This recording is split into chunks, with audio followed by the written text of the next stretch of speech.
the conclusion to our video series on best-selling author Michael Singer's Living Untethered coming up right after this.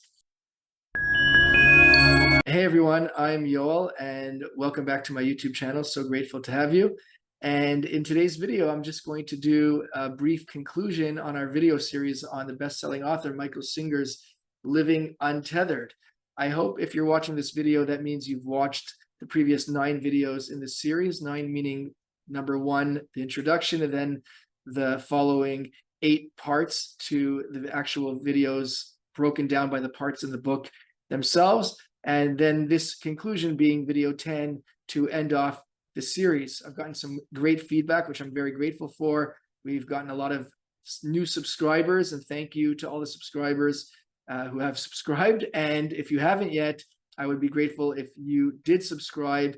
I know you probably have a lot of different subscriptions, but I don't think you'd be hurt or worse off by subscribing to this channel, if I can say so myself. Not only do I say you won't be worse off, you'll be better off for it, because there's a lot of great content, whether it's lighter stuff like Curb Your Enthusiasm videos that I have in the library currently, or some stuff about stand-up comedy, or the secrets to the success of various famous celebrities, or more deeper spiritual stuff such as this video series. And I'm going to be doing some more video, whether series or just one-off videos.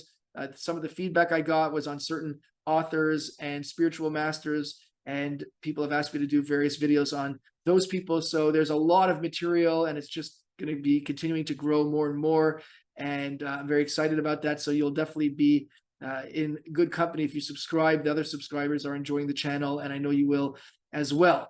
But that's a lot about subscribing, and really this is supposed to be a conclusion video on the series. So first of all, I would love to get your feedback on your conclusions from what you learned from the video series, what you learned about Singer's teachings from reading the book, assuming you've received the book by now. Maybe you haven't, that's also okay. Any sort of feedback that you have. I got some feedback about what some people feel to be difficulty in understanding some of the teachings of Singer. Others feel that it sounds too simplistic and they want to understand a little bit deeper. I think the beauty of Singer's teachings is the simplicity of it. Not everything has to be complicated, but that's not to poo-poo the people that do have that feedback. I do understand your concerns. So, what do you feel about, the video series? That will be enriching for this series, but also for future series and videos that I can do. It's great to get your comments and feedback. It really helps me get some insight into what you, the viewer, sees. Okay, some takeaways for me are that it's really an amazing thing to realize that you're not your thoughts, you're not your emotions, okay? So the whole idea of witness consciousness, I'm kind of used to it already because I've read the book so many times over and over again. It's all dog-eared and marked up with my various notes and things like that. I don't know if you can see here in the video, I've got tons of different notes and things like that. I've showed that before, all sorts of things that I talk about.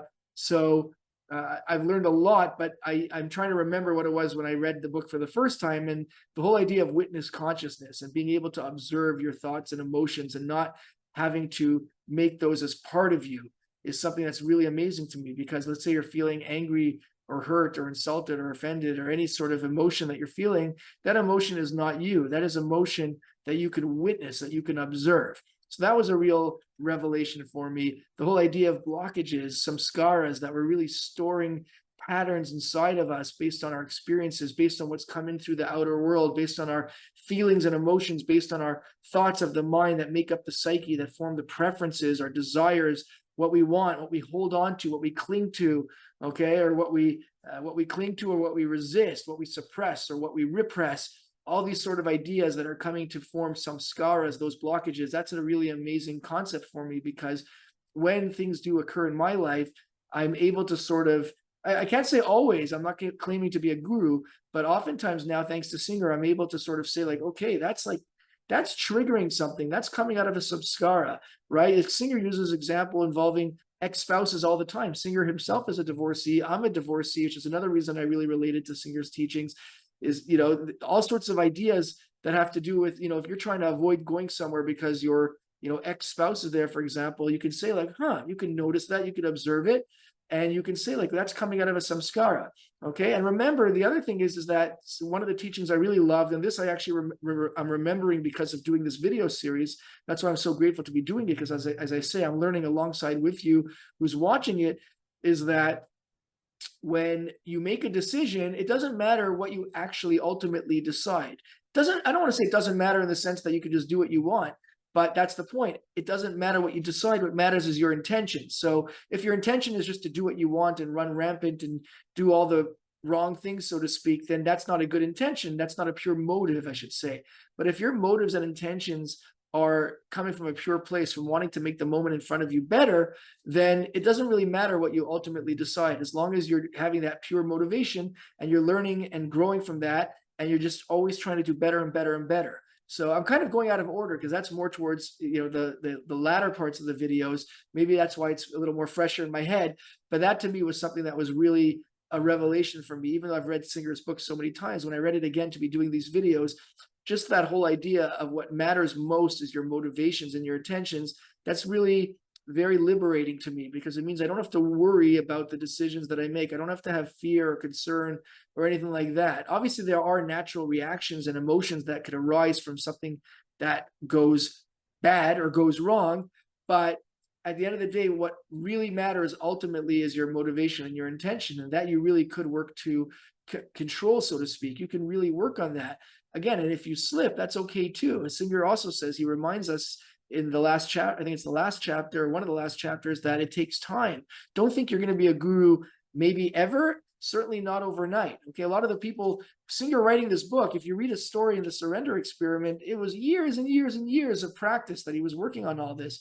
So don't get impatient. Don't worry about becoming a guru, or that if you have a slip and fall, that's totally fine. Again, it's all about your intentions and your motivations. You just pick yourself up and you keep going. Okay, so that's also another great lesson that I learned. The whole idea of how energy is constantly flowing inside of us, and we can find that joy. We don't have to, we shouldn't, we can't look for the outside, whether it's the outside world or an outside person, a spouse, a partner, a relationship, a job, a car. We can't look for that to bring that happiness, to bring that contentment. That's only going to come from inside. And we always hear that expression, it has to come from the inside. What does it mean from the inside? Well, thanks to Singer, we understand what that means, because the inside always has that flowing energy. And the only way that you can have that contentment is if that energy is flowing. And how is the energy flowing? If you're cleaning up the blockages. And where are those blockages happening? They're not happening outside in your house on the sofa. They're not happening, you know, in your girlfriend or in your boyfriend. They're happening inside of you. They're happening in, you know, in what's made up of your psyche, of your mind, of the outside world, of your experiences and your conditioning. That all that blockage is on the inside. So as long as you keep working to clear off the blockages on the inside, then you can have that joy and contentment, because the energy can keep flowing. Remember the teapipe fitting example? I did a whiteboard way back when in one of the earlier videos based on Singer's drawings, that the way it looks is that we have that energy, the Shakti, that's always flowing, and it's supposed to flow all the way up, but it gets, some people, it's completely blocked, right? It's completely blocked. It can't, there's no room for it to go anywhere. People are blocked. Those are the types of people that don't want to feel any emotion, for example. They're suppressing everything. Other people, like the average person, has emotions, right? Some things feel good. Okay, so sometimes the energy goes and it gets out. Okay, sometimes things feel bad and we want to block it down. When it gets out, there is some flowing, but it's not flowing all the way through. Okay, rather than all the way through, it's going out through the side because there are blockages there. But when we work to clear off the blockages, then we can have that free flow of energy. So that's what I understand when we say that kind of cliche or platitude of it has to be from the inside, but that's true. We have to do that work to clear the blockages from the inside in order to allow the energy to keep flowing. So those are some of the lessons that stand out for me, you know, from all of Singer's teachings. Also, I should mention the low-hanging fruit, working on the smaller things first, the idea of relaxing and releasing behind what's going on. Don't fight. When something comes up, don't fight it, just observe it. I like to go like, huh, like that. I like to even do that out loud, huh, if I can, if I remember to do it, because when I do that, I'm kind of vocalizing it, and I feel like I'm kind of bringing it into existence by verbalizing the when I notice a trigger inside of me. It doesn't mean you have to do that, but Singer talks about different techniques with meditating and things like that. Anyway, I could go on and on, as you see. I'm so excited about all his teachings. I want to say some of the things that stood out because I don't want to go too long in this conclusion, but there's so much there. So tell me what it is that stood out for you, what you would like maybe for me to, expound upon, to explain better or more, or go more into detail, I would love to get your feedback on that. It's so important, like I said, for this video series, and also for future video series or future videos on spiritual teachings and consciousness and all that sort of amazing stuff. And that concludes this 10-part series, 10-part, including this conclusion, including the introduction, and the 8 parts of the book that we did one by one in my videos. It is so exciting to be able to conclude a full video series on Michael Singer, on Living Untethered, on such an amazing book, to watch the subscribership growing, the comments growing, the seeing more feedback. It's like, really, it's like planting a seed and watching it take bloom. I don't know, is that the expression? To watching that sort of that seed blossom and grow into a tree or a plant or a flower. It's an amazing thing. And thank you so much for all of you who have watched. Even if you didn't watch all the videos, if you haven't yet, please do. But if you haven't, you've watched some, I appreciate you. I appreciate you for being you. If you have watched all the videos, I appreciate you as well. I'm so grateful for that. And I look forward to seeing you at the next video series and the next video, whether it's part of a series or as a standalone. Thank you so much. Don't forget to subscribe. It definitely helps me out. There's no doubt about that, but it will also help you not miss a future video, and to hit the like button, even on this conclusion video. Why not? Hit that like button. And until next time, I am grateful that you visited, and I look forward to seeing you at the next video. Hey everyone, hope you enjoyed that video. I've got plenty more in my videos library. If there's a topic you'd like me to discuss, feel free to leave that in the comments and I'll do my best to address it. If you can like the video, I'd be very grateful. As well, if you subscribed, you'd be helping me out. You'd also be helping yourself out to not miss a future video. Thanks so much. Have a great day.